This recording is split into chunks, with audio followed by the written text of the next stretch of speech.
I'm Maya Shankar, host of A Slight Change of Plans, which Apple chose as the best show of the year.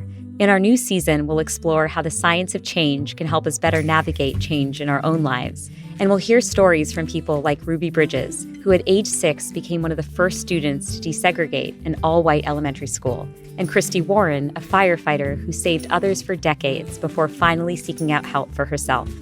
Listen to A Slight Change of Plans wherever you get your podcasts.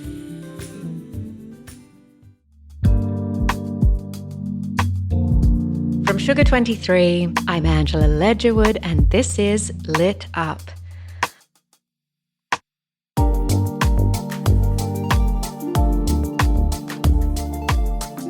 I am so lucky to speak with today's guest, Cody Keenan, who was President Obama's chief speechwriter for many, many years and was his post-presidential collaborator.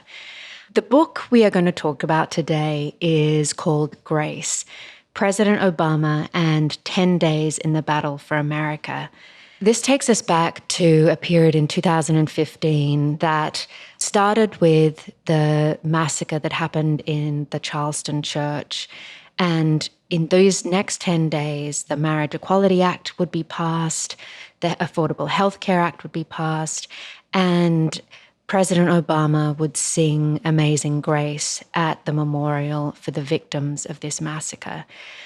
It was an extraordinary time, and this is such an extraordinary story because it's told through Cody's perspective as a speechwriter in this place called the Speech Cave in the White House, where he would sit and sweat and procrastinate and drink bourbon and wait till the very last minute possible to kind of try to summon up the muse, the writing gods to help him try and channel the voice of the first Black president.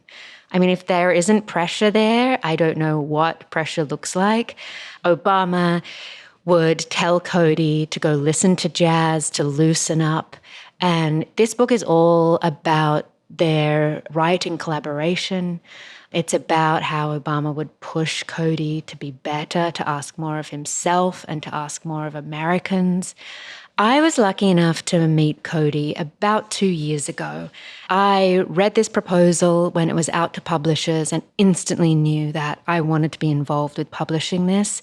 As you guys can hear, I have an Australian accent, so I am a dual citizen, an Australian citizen and an American citizen. And this book helped me understand America more. It helped me understand that America is an experiment in and of itself, and that it's always evolving and changing, and that I, as a citizen, have an obligation to help make it the place and the country I want to live in.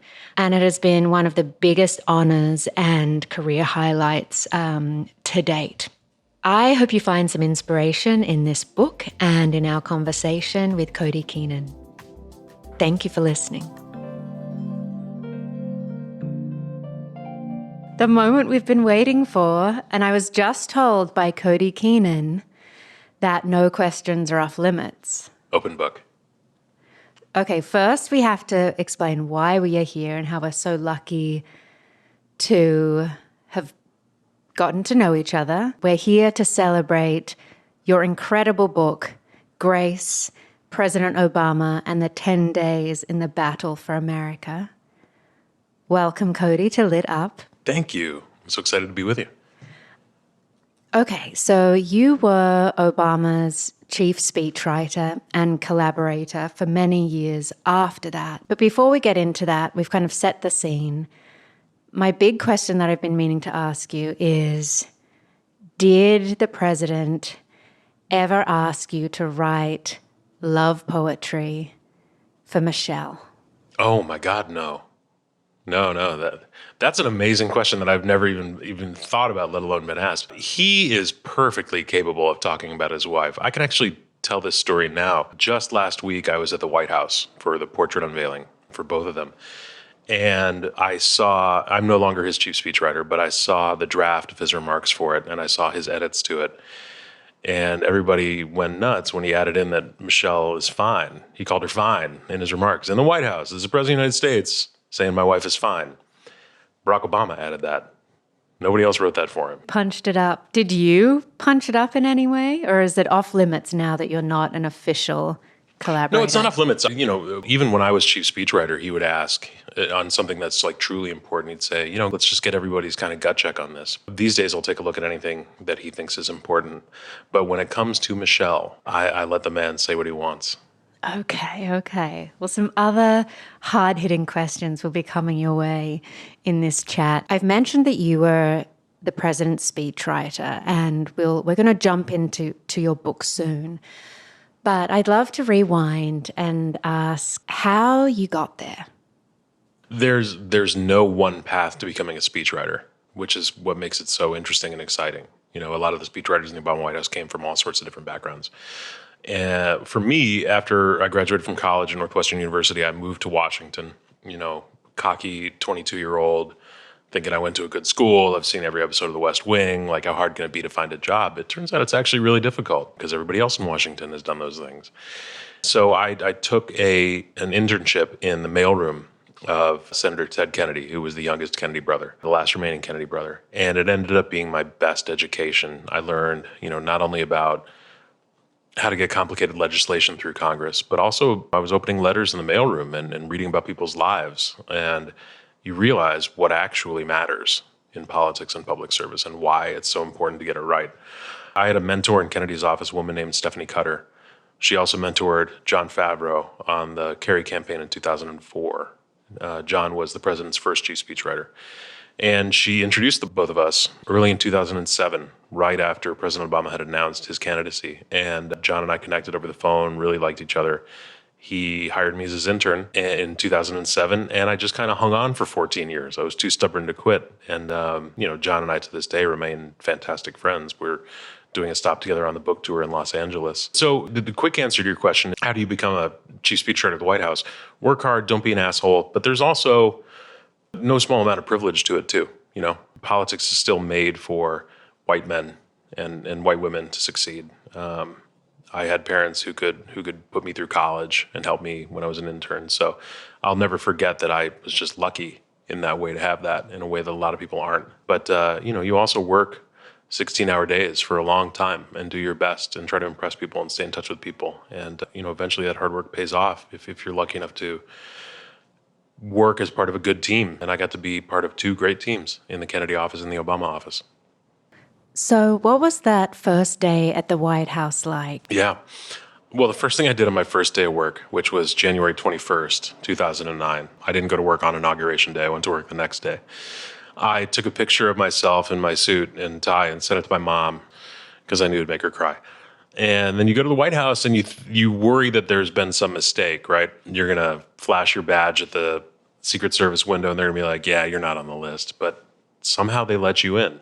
You know, the gate opens, you get to go inside, and you're like, oh my God. You have to find your office. You have to do a lengthy check-in procedure. You have to get a security briefing. You have to get an ethics briefing. For me, I got to go into the Oval Office on day 2 to see the president. And this was the first time I'd ever met Barack Obama.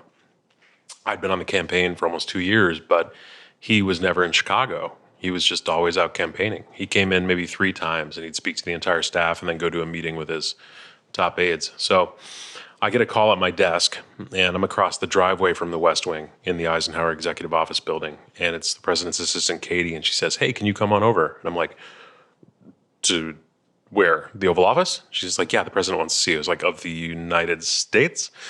So I just kind of race over there, and there are different color badges and different hierarchies for who's allowed to go where. I walk into the Oval Office, and like, my mouth has never gone drier faster. The light is brighter somehow. You feel like you're on live television, even though you're not. And it's just the president sitting behind his desk. It's just Barack Obama hanging out. And the first words out of his mouth to me were, hey, brother. I'm like, I've never met this guy. And it turns out all he wanted, I'd written a draft speech the night before that he'd gotten in his briefing book. And he said, look, man, I saw your name on the top of this speech and I realized I've never met you before. So I just wanted to meet you. And we spent like 5 minutes talking about, we're both from Chicago, and, you know, I'm a Cubs fan, he's a White Sox fan. We talked about family. It was crazy. And then when I left, I was just like, what on earth? So in a way, that was a baptism of fire, you know, meeting the president second day. Now I do want to jump to this book because so much of everything else that we'll talk about will be relevant, because even though it really zeroes in on these 10 remarkable days in 2015, it's really about America, it's about Cody. When this book starts, what is this inciting incident that, really rocked America? Yeah, obviously, we weren't sitting around thinking this is day one of 10. We have no No. idea what's coming. What ends up being day one of the 10 days is June 17th, 2015. And it was a relatively normal day at the White House. The president called to congratulate the NBA champs. The president installed a new attorney general. There was a barbecue for members of Congress in the South Lawn. It's a pretty typical day. Tons and tons of meetings. And I'm at home with my wife that night, and news starts trickling in, usually first over Twitter, then over email, then on cable television, of a mass shooting. And you just kind of say, oh no. Like, you get that feeling in the pit of your stomach, like, how bad is this one going to be? And it took a long time. It took almost a day to get all the true details. But you learn pretty quickly it's a black church with all black victims during a study group, and the killer is a white man. As it comes out the next day, he's a white supremacist who's steeped in this stuff online. He's self-radicalized online. He wrote a manifesto saying he wanted to create or start a race war. So there's a real chance that things can get bad in America out of something like this. So you just kind of have that nervous feeling in the pit of your stomach. Part of my job is I have to start writing something for the president to say right away. We usually did that after mass shootings. So to write a statement for the president of the United States, that's the first 2 days. In the background of this, what I had been focused on was the Supreme Court was going to rule on two important cases, marriage equality and the Affordable Care Act. And DC has a way of looking at these things myopically, which is like, is it a win or a loss for Republicans or Democrats? But, millions of people were poised to lose their health care if this went wrong. Tens of millions of people were about to be told, you can't get married just like everyone else and be declared second-class citizens. And then you have this mass shooting, and we have to decide in the White House whether or not the president's going to give a eulogy. He's asked to give a eulogy, and at first he doesn't want to. But in the back half of the 10 days, kind of all this stuff swirls together at once.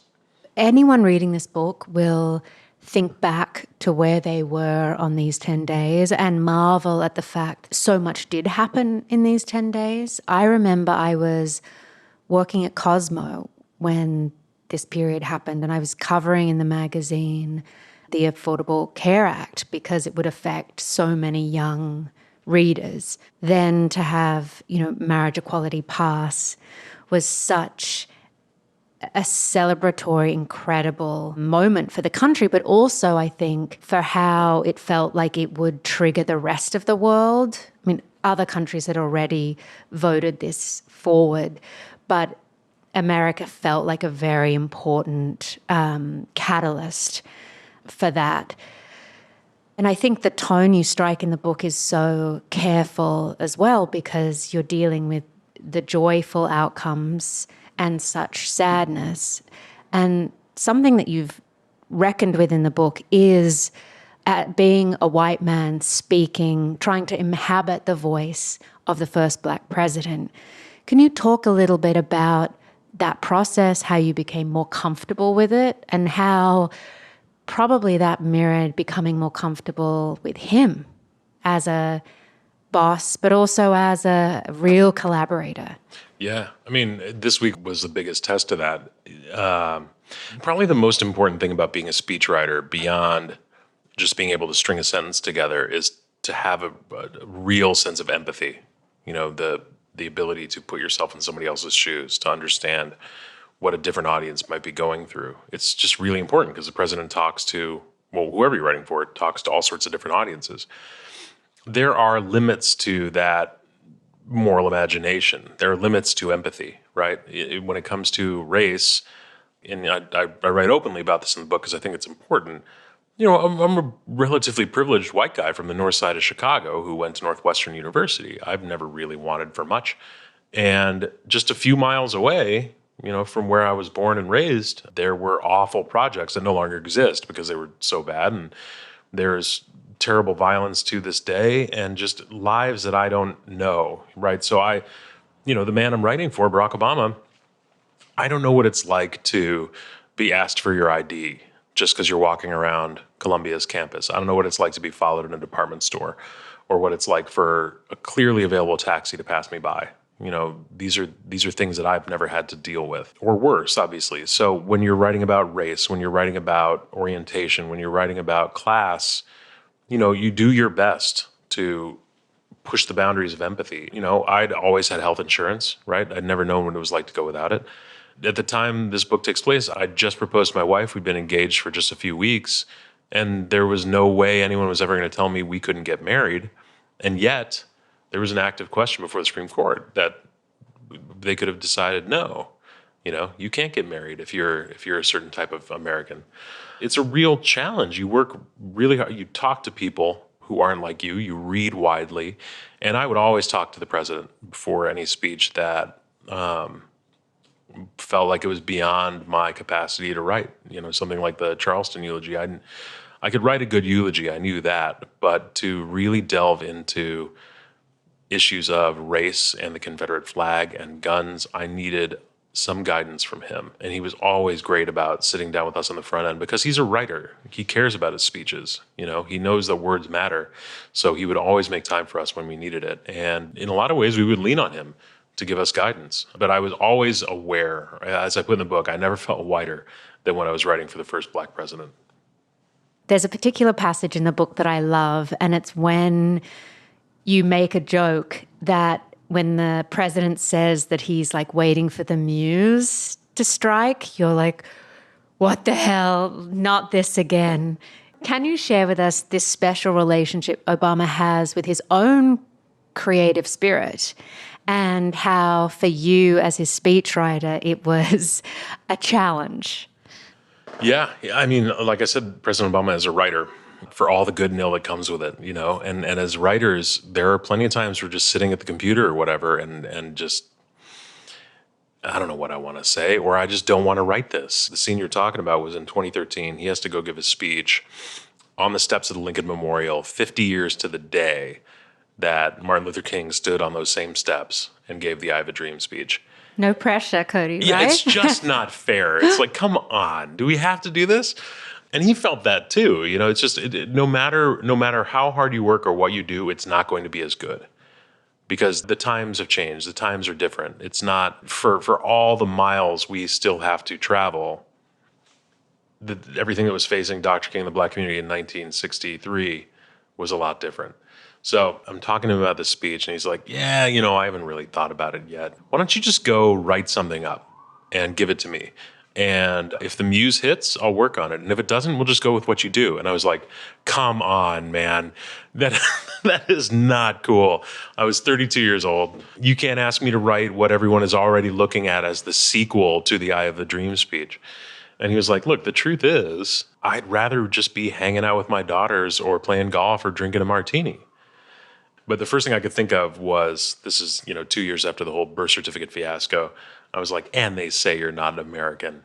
And he got a genuine laugh out of that. And he was like, just write it up and I promise I'll look at it.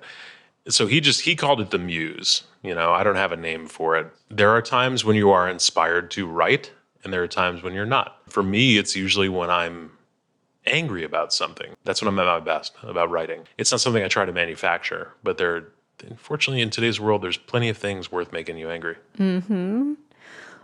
Well, when the muse strikes for you, you've said it's fueled by anger. Can you describe the speech cave, this environment, this place that for you was where you did most of your work, but also how you wrestle with kind of those procrastination demons? The speech cave was this kind of complex of 3 offices under the Oval Office. You had to walk through one office to get to mine, and then you'd walk through mine to get to our national security speechwriter's office, which was locked and protected. It had low ceilings, no windows, just yellow light, and tons of wall space. So I decorated it with Chicago sports memorabilia, political memorabilia, my grandfather's World War II medals, pictures of my wife, then my fiance. It was like a little clubhouse, sort of, Obviously a grown-up clubhouse, but It was where we had the speechwriter team meeting in the morning, and I could be in the Oval Office in about 7 seconds. So it was a great office. It wasn't great for writing in. It was quiet, but it was depressing. And I always do my best writing when the world feels big. When I'm outdoors, or like in college, I went to, we had this great library with these enormous ceilings, like a cathedral, spaces like that, are when I get to do my best writing. And I just didn't have that in the White House. So you just sort of hunker down, pop a vitamin D pill. Oh, that's a tip for everyone. Well, the White House doctors gave it to me because I didn't get any sunlight. So they were like, you need these, and just get to work. So much of these 10 days is an example of when you had to dig deep. Like when you're running on empty as a human, as a partner, as a colleague, and find the reserve, because there's also a higher calling, a higher mission to so much of what you were doing. When you did find yourself being like, I don't know if I have more in me, what did you draw upon? What's strange is that's actually when I was at my best, I think, when there was no time to think. You asked about procrastination earlier. I think the reason I procrastinated when I did was to intentionally or subconsciously shorten the amount of time I had until a deadline, because that's how I'd get my best work out.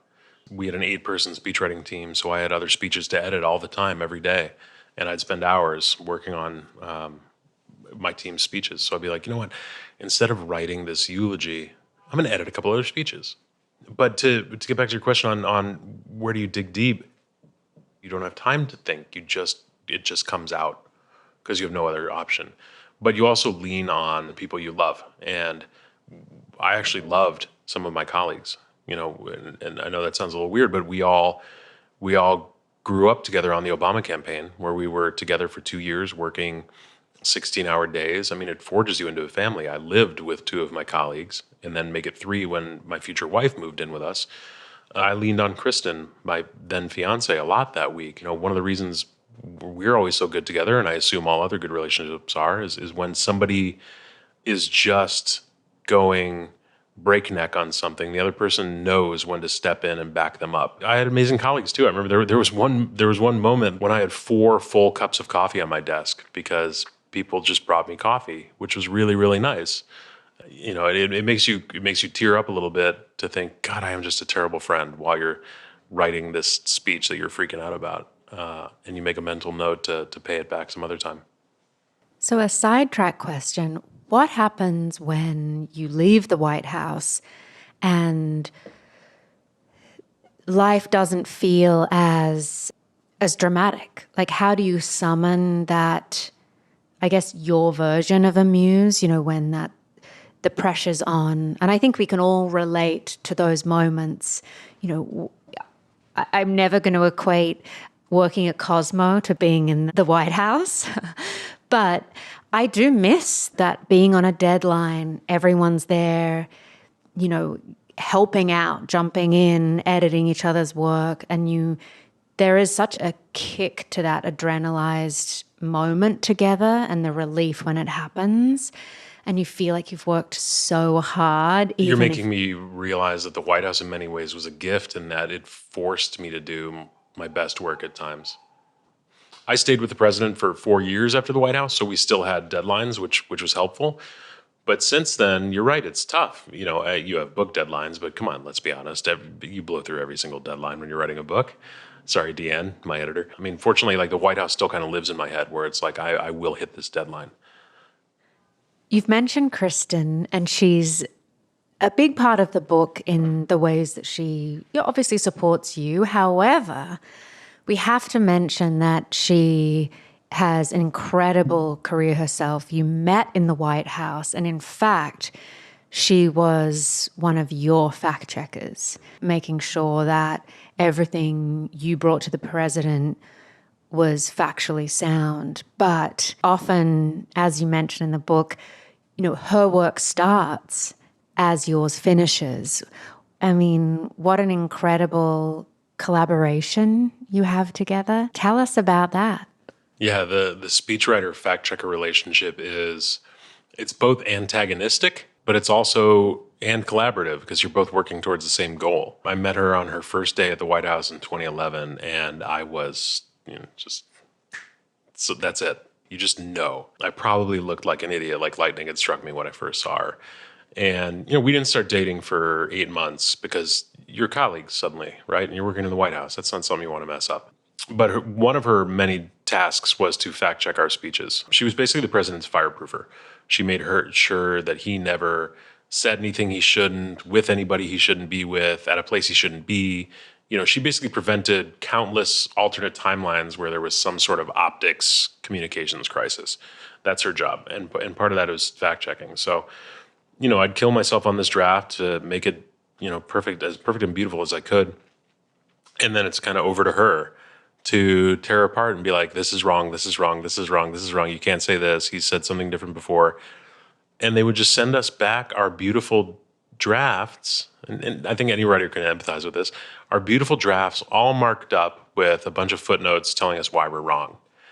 And, our first reaction as a writer is like, damn you don't know what you're talking about. This was beautiful. That's, but you start looking through and you're like, all right, she's right. And so it was, I always joke that she literally got paid to tell me I was wrong for 6 years, which is every spouse's dream. And she still does it for free, but it's always still, to my benefit. She is a genius. She made every speech I ever wrote better, and she made this book, Grace, better. I know so many writers listen to this podcast as well as such close readers, but something I know that really struck me in the book. There's a line that I want to read out loud, and it is to do with the connection between music and Obama's speeches and the way he writes, but also how it helped you write. And there's this great, you say here, soon after he made me his chief speechwriter, Obama offered some sound advice. Read James Baldwin when you're stuck. Listen to John Coltrane when you're not. Just tell us about this experience, and also for the writers of us, how can we use it in our own work? What do you mean by read James Baldwin when you're stuck is, if you've read James Baldwin, it is just bracing moral clarity. It's like a hot knife through butter. This is right, that is wrong. It fires you up, to write something true. And when you're not stuck, something like Coltrane that's a little more free form, kind of frees you up to take risks, to riff, to do something interesting. How do you apply that in your own work? I think that's up to each individual person. I've always been a little bit embarrassed of my personal speechwriting playlist in that it's very mainstream. I didn't have anything in the book that I could throw in where it's like, I liked such and such before it was cool. If this is like a layman's version of read Baldwin when you're stuck, listen to Coltrane when you're not.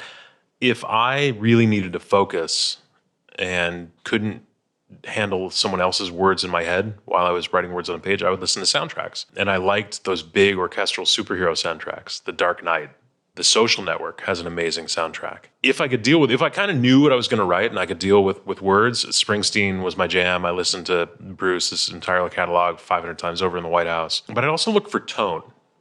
If there was a tone I was trying to reach in a speech that I wasn't exactly feeling in the moment, for the State of the Union address in 2015, we wanted it to be upbeat. Kind of be like, listen, we've been through 6 years of crap here. And in America, it feels like we've been through 20 years of it, but we're turning the corner. Everything's actually trending upwards. Things are going good. So I had my wife, Kristen, give me a crash course in Taylor Swift. And I listened to 1989 while I was writing the State of the Union address, just to be a little more bubbly and upbeat. So, music for me is more of a mood thing than anything else. Mm. Well, I want to focus in now back on these 10 days and to try and explain how this book is both a memoir and a look at American history. It's such an unusual book, and the way you've managed to have it be both. And like what you're just talking about, tone and how music helped you with that, I feel it's an unbelievable feat to be able to cover these very important issues while bringing the levity. And my sense from reading it is that that was the type of environment within the White House. It was, like you said, this it's a family, and when you're having real hard conversations, fights with your family, there's often a lot of laughter if it's kind of underpinned by love and a common goal. You're nodding. He's nodding and smiling. But to that end, we'll start with a time where, as a group, you really had to draw upon strength. And then I want to know about some of the highs. The first thing that comes to mind actually is when one of our colleagues' fathers died, which I think is telling, right? It's not some piece of legislation or something that happened to the president politically. It said one of our friend's dad died, and we all rallied around each other. But politically, there was no worse day in the White House than Newtown, December 14th, 2012. We just won re-election a month earlier, and it's a Friday in the White House. And again, news starts to trickle in of a mass shooting, and you just get this feeling in the pit of your stomach. And we would get news faster than cable news would, obviously. At this time, it was, I think, a late morning, and Alyssa Mastromonaco, who was deputy chief of staff, came into the office that John Favreau and I shared, and she shut the door. And she said, it's worse than cable news knows. She said there are at least a dozen kindergartners dead, and we're just like, fuck. I mean, everybody just starts crying, because what else are you going to do? What other option is there? And it ended up being 20 children, 5 and 6 years old, and then 6 educators who were trying to protect them. And so you have to write a speech. You have to write a statement right away. It's a Friday. The president has to go say something about this. John was busy working on the second inaugural address, which was in a few weeks. So I banged out a statement real quick. John and I went up to the Oval Office, gave it to the president. The other important thing about this day is Anita Decker Breckenridge, who was President Obama's personal assistant at the time. She did something that she had never done before and never did again. She called the First Lady and asked her to come to the Oval Office. She said, I think you need to come down here.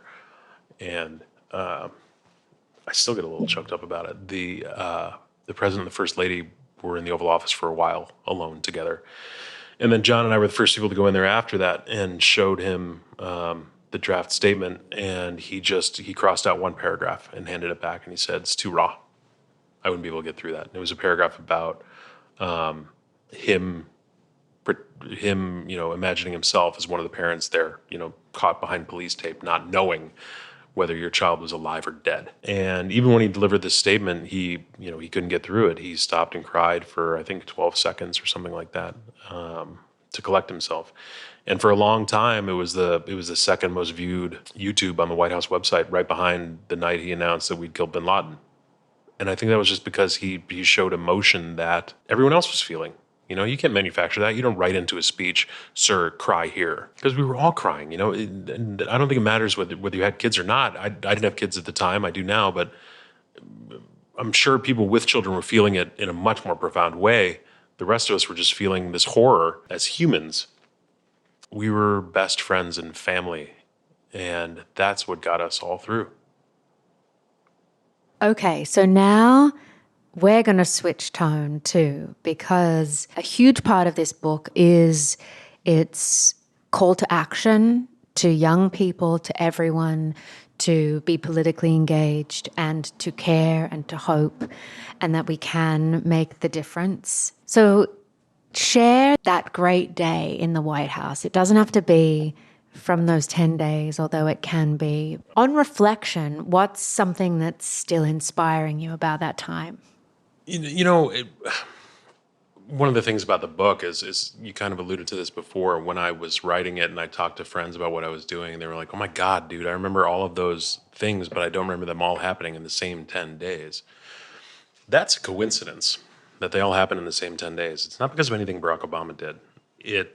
You've got Obamacare, which is the closest any president's ever come to making sure that the government guarantees some form of health insurance to every single American. But that was a result of 100 years, ever since Teddy Roosevelt first called for it, of people pushing for it. You had marriage equality at the Supreme Court.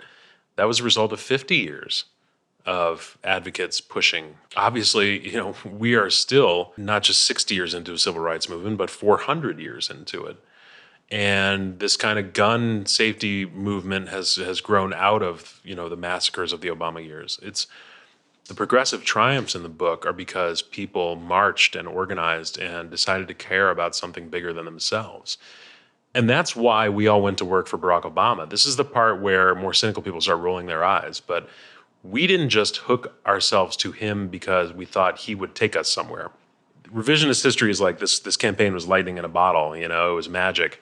It was a grind, and then even that next spring, it was a grind. We did it because we wanted to make a difference, because we believed that he would be the one person in that election that would help us make that difference, or that we could help him make that difference.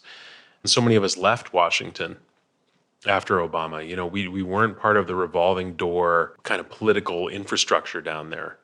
A lot of people just left. That doesn't mean we've left politics. People are doing different things all over the place, and on the state level, on the national level. We were just very lucky that these 10 days, it felt more alive than it did at most other points in the White House, that in real time, the country was changing. We already knew the country was changing, but it was almost like America was catching up to what we knew it could be. But we were also acutely aware that not everybody shares that feeling, that there would eventually be a backlash to that progress.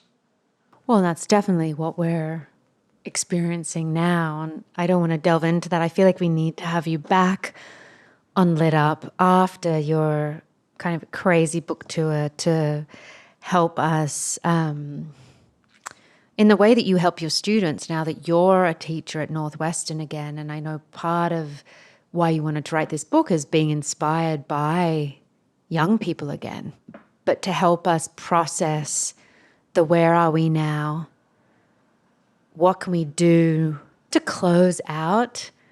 Any words of wisdom from Cody Keenan? Yeah, the answer to that question you just asked is where are we now is always fluid. That's the story of America. I mean, that's part of why these 10 days are such an incredible microcosm for American history, because our history is the story of progress and backlash to that progress. And we are living through a period of backlash right now.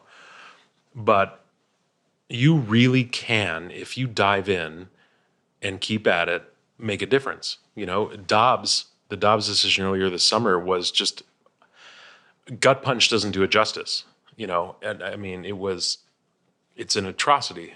But people on the right have been working for that single-mindedly for 50 years, and they did not give up, and they eventually won it. That doesn't mean that everything we want as progressives is going to take 50 years. Hopefully it doesn't, but it does mean that you have to keep at it. And I'm actually going to steal the president's words here from the Selma speech. There is joy to be found in that struggle. A lot of this book is about the struggle to do good work, even with a good team around you. And that's why I teach now. I'm trying to, every year, pump new speechwriters out into the world. And I don't get to choose my students. They can be Republicans, they can be Democrats, they can be of any background. But I want them to care one way or the other. One of the more gratifying things in my life, probably behind my own daughter, is watching my students go out and become speechwriters for governors and senators and presidents of the United States.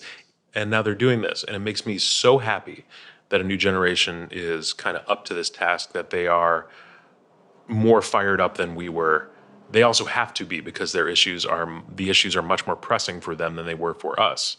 And by us, I mean, I'm twice as old as my students now. I'm 42, they're 21. We knew about climate change when I was their age, but it wasn't something that we knew was going to maybe make the planet inhospitable in our own lifetimes. No way. We weren't doing anything about that. We didn't have to do active shooter drills in high school. 9/11 hadn't happened yet. These are things that my kids have gone through that I never had to. So there's more urgency there, and yet they are still willing to get involved and get engaged, which is really exciting. Authors should never read reviews. Of course, we read every single review.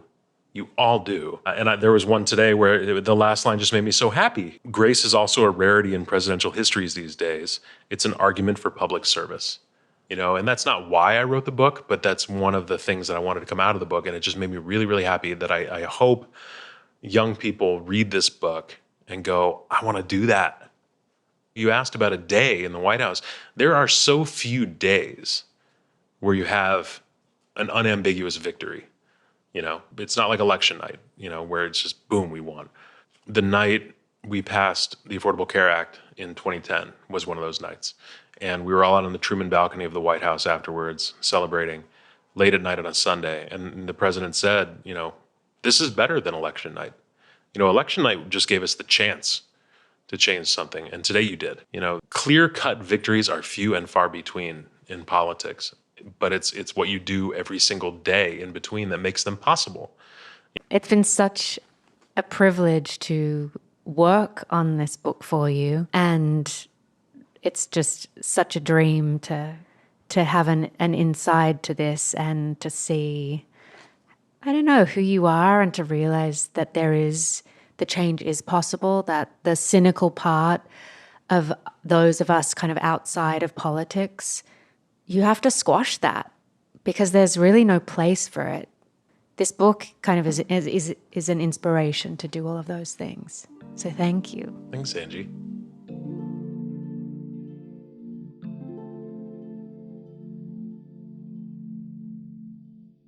Lit Up is a podcast from Sugar23. It's hosted by me, Angela Ledgerwood, and is produced by Liam Billingham.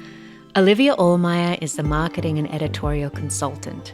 Mike Mayer and Michael Sugar are the executive producers, and Andrei Radovsky wrote the theme music. In 2 weeks, we'll be speaking with Laura Warrell about her debut novel, Sweet, Soft, Plenty Rhythm. See you then!